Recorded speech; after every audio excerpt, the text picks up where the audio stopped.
All right, I'm injecting about 57.3 megahertz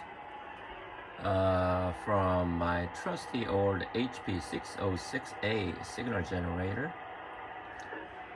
into homemade mixer I just constructed yesterday, and the RF input from antenna is fed through a low pass filter.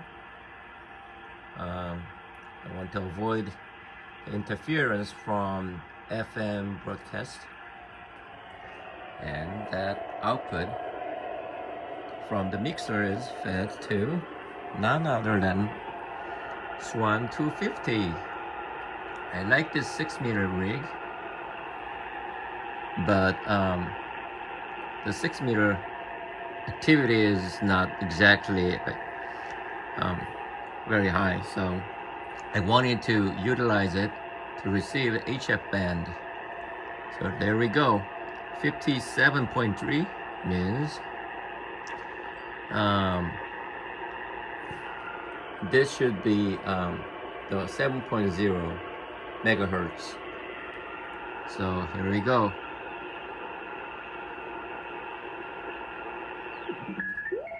Yeah, I'm receiving CW signals.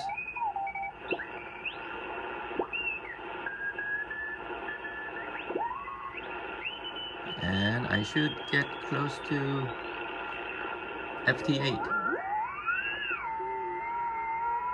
There we go. This should be 7.1.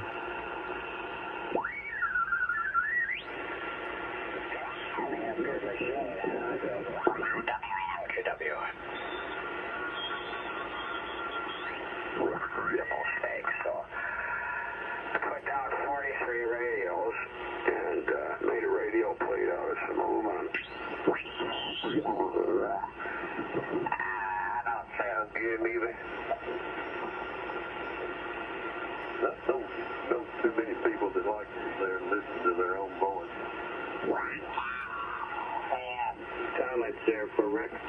Anyway, moving forward, we're going to do a call out, by the way, for anybody waiting to check in on the net over the air.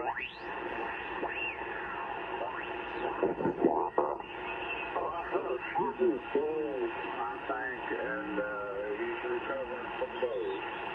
Yeah, seems like he felt good yesterday. That's what I was telling him. It was. Got your signal today, over.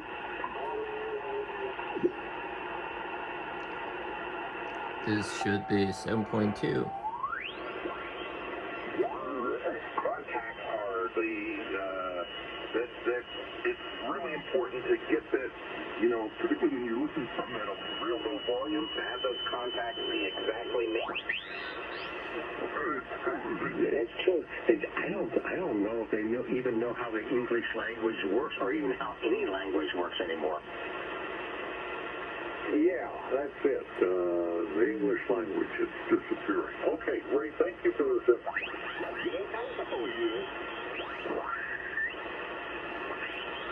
Charlie, India, and that's Jody in Freeland, Michigan. And then we'll be looking for more check-ins. Jody, come on in and say hello to Midcard. Yes, thank you, Stuart, for coming in to see the 72 rag shoot, and your service in the past is always appreciated from us civilians. We are close to the band edge, 7.3. Right. There you go.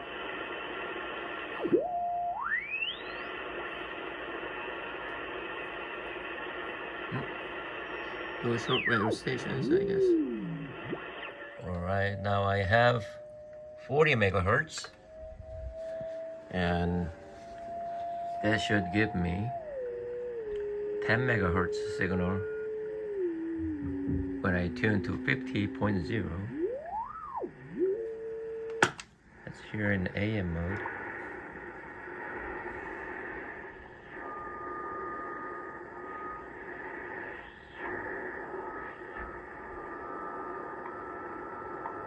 There we go. WWE. at 10 megahertz.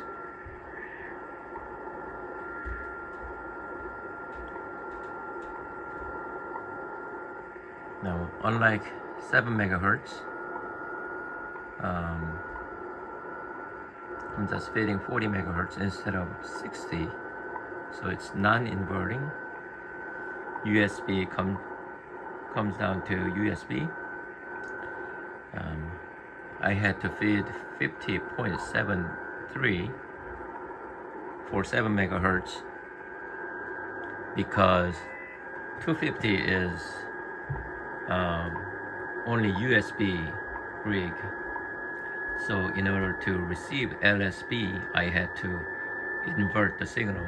So instead of 43 megahertz, I injected 57.3. But for 10 megahertz, I just injected 40 megahertz, so it's non-inverting.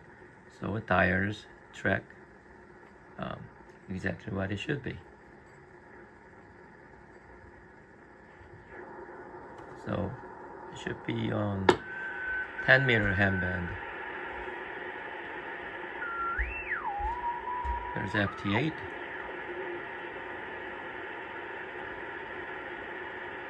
I don't hear any CW. Oh, there we go.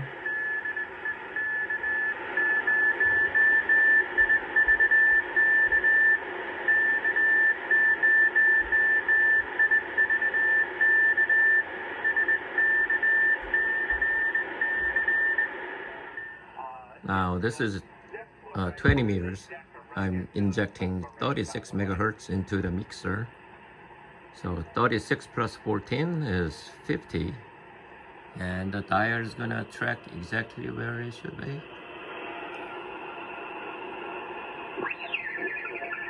Yeah, that's the SSTV at 14230. 10 minutes later, another person came. So there was about there were 2 women and 3 other guys came. So it was about 6 of us. To avoid water in wet areas.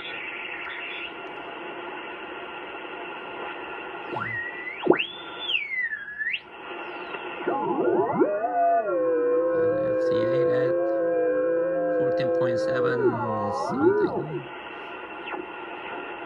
So it's close.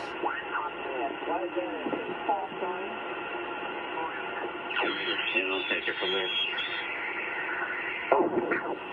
Yeah, well, all you gotta do is practice. And she said, well, what am I doing wrong? And I looked at her and I said, yeah, well, I could see a glaring error there.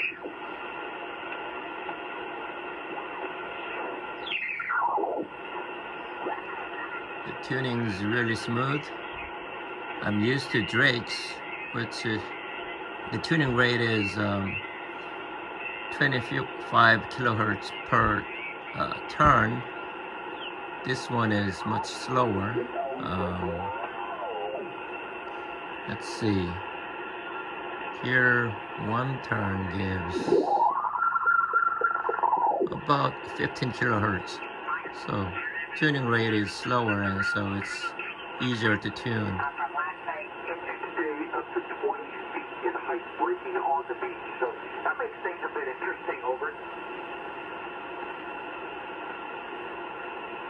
Don't hear other station. Name here is Roy, Romeo Oscar Yankee, and my partner here is Ben, Bravo Echo November, and we're operating this station, part of the POWMIA event that's going on all over the country. So, safe travel there, almost in Northeast Texas. Good morning, sir.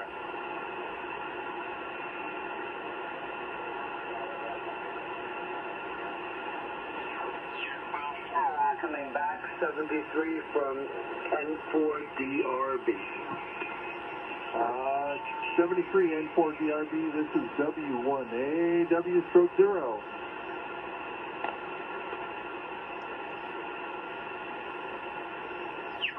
I like to hear a car rumble, man. I like to hear some noise. You know, I want to know I'm in a vehicle.